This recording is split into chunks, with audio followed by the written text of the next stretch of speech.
জানে যে ভাৰতীয় নিৰ্বাচনী আয়োগে যি সমষ্টি নিৰ্ধাৰণ কৰিল তাৰ পিছত আমাৰ আগত অভয়পুৰী উত্তৰ আৰু অভয়পুৰী দক্ষিণ আছিল। এই সমষ্টিটো অভয়পুৰী উত্তৰ হিচাপে আছিল। তাৰ পিছত যি ভাৰতীয় নিৰ্বাচনী আয়োগে যি সমষ্টি নিৰ্ধাৰণত আমাৰ অভয়পুৰীৰ লগত এটা অভয়পুৰী উত্তৰ আৰু দক্ষিণ মিলাই এটা সমষ্টি কৰিলে। তাত আমাৰ একো ক'ব লগা নাছিলে আৰু 17 নং সিজনগাম হিচাপে আমাৰ এই সিজনগাম নামটোকে আমি নাই কিন্তু ইয়াত ভোটাৰ সিজনগাম সমষ্টি হিচাপে ঘোষণা কৰিছে নিৰ্বাচনী আয়োগে। এতিয়া তাৰপিছত সেইটোলৈ আমাৰ একো ক'ব লগা নাছিলে, যেহেতু আমাৰ নামটো দিছে আমি ভালেই পাইছোঁ সিজনগামৰ নামটো। কিন্তু এতিয়া যি পঞ্চায়ত যি সীমা নিৰ্ধাৰণ কৰিলে, পঞ্চায়ত সীমা নিৰ্ধাৰণ কৰাৰ পিছত আমাৰ এই যি সিজনগ্ৰাম উন্নয়ন খণ্ডটো ইয়াত আছে, আপোনালোকে জানে যে 1958 চনত প্ৰয়াত বিমলা প্ৰসাদ চলিহা আমাৰ প্ৰয়াত ৰাষ্ট্ৰপতি ফখৰুদ্দিন আলীৰ নেতৃত্বত ইয়াতে সিজনগ্ৰাম এই উন্নয়ন খণ্ড স্থাপন হৈছিল।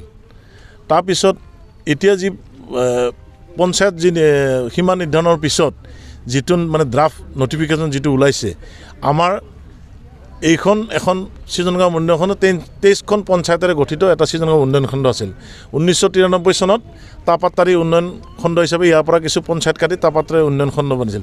তাতেও আমাৰ ক'ব লগা নাছিল যে এটা বৃহৎ পঞ্চায়ত আছিল, এলেকা ভাগ কৰিছে। এতিয়া যিটো এই নতুন যিটো পঞ্চায়ত সীমা নিৰ্ধাৰণ কৰাৰ পাছত আমাৰ ইয়াৰে 13টা পঞ্চায়তৰ 6টা পঞ্চায়ত আমাক কিছু মানিকপুৰত দিছে, কিছু পঞ্চায়ত আমি মানিকপুৰত যাব লাগিব। আৰু এইটো পঞ্চায়ত য'ত অৱস্থিত এতিয়া বৰিগাঁও নামেৰে নামাকৰণ হৈছে, এওঁলোকেও মানিকপুৰত যাব লাগিব। গতিকে চৰকাৰে যিহেতু সদায় খিলঞ্জীয়াৰ কথা কয়, গতিকে আপোনালোকৰ যোগেদি আমি এটাই মুখ্যমন্ত্ৰীক আহ্বান জনাইছোঁ যে ইয়াত 100% খিলঞ্জীয়া মানুহ বসবাস কৰে। গতিকে চৰকাৰে যাতে আমাৰ এই দাবীটো যে আমাক সিজনগামত যে পঞ্চায়ত 6খন আছে আৰু 2খনমান লগাই সিজনগামতে ব্লকটো ৰাখে, এইটোৱে আমাৰ চৰকাৰলৈ আহ্বান। চাওক, মই সাহসীয় দলৰ সক্ৰিয় সদস্য এইটো হয়, মই সদায় ৰাইজৰ লগত। আমি দল কিয় কৰোঁ? ৰাইজৰ অভিযোগসমূহ চৰকাৰৰ ওচৰত নিবৰ কাৰণেতো আমি দল কৰোঁ। যদি ইয়াত উঠি যায় মই দল কাৰ লগত কৰিম? ইয়াত যদি ৰাইজে যদি নাথাকে মই দল কাৰ লগত কৰিম? গতিকে সেইটো ইমান বিষয় নহয়। আমি যি দলে নকৰোঁ, আমি সদায় ৰাইজৰ যিটো প্ৰব্লেম, এটা কাৰোবাক অৰুণোদয় দিবৰ কাৰণেতো মই বিজেপি কৰি থকা নাই, হয়নে নহয়? বা মই এটা ঠিকা পাবৰ কাৰণেতো বিজেপি কৰি থকা নাই। ৰাইজৰ যি প্ৰব্লেম সদায় আগত লৈ যাব লাগিব, এইটোৱে আমাৰ উদ্দেশ্য।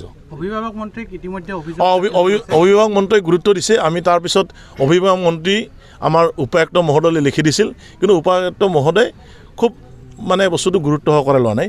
কিন্তু আমাক আজি শুনানিত মাতিছে 1:30 বজাত। তাৰ আগতে আমি ভাবিলোঁ যে এই কথাখিনি আমাৰ যিহেতু মুখ্যমন্ত্ৰীও হয়তো এই বিষয়টো নাজানিব পাৰে, যিহেতু গোটেই বিষয়াসকলে এইবিলাক বস্তু কৰে। গতিকে মুখ্যমন্ত্ৰী কাণক যাওক বোলে যে আপোনালোকৰ যোগেদি যাওক, এইটোৱে আমাৰ অনুৰোধ। আৰু আমি ভাবোঁ যে মুখ্যমন্ত্ৰী সদায় খিলঞ্জীয়াৰ কথা কয় আৰু এই সিজনগাম ব্লকটো ইয়াতে ৰাখিব বুলি আমাৰ এটা ধাৰণা হয়।